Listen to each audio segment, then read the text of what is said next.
شوف كمية القبول والراحة في وجه عمنا ده، رغم أنه بلغ 75 سنة إلا أن حقق حلمه وحفظ القرآن الكريم. أنا عثمان علي الخليفة، سوداني الجنسية. كنت أعمل في صندوق التنمية الصناعية السعودي في الرياض، وأكملت بحمد الله تعالى 40 عاما ونصف في الصندوق، وعمري الآن 75 عاما.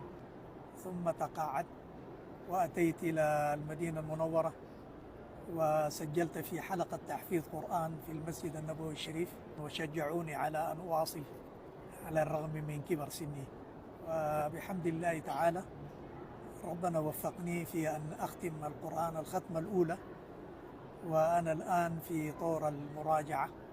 أسأل الله أن يثبت القرآن الكريم في قلبي، وأن يجزي القائمين على أمر هذه البلاد الخير الكثير، ويجزيهم خيرا عن الإسلام والمسلمين. هنيئا لك يا شيخ، أسأل الله العظيم رب العرش العظيم أن يثبتك.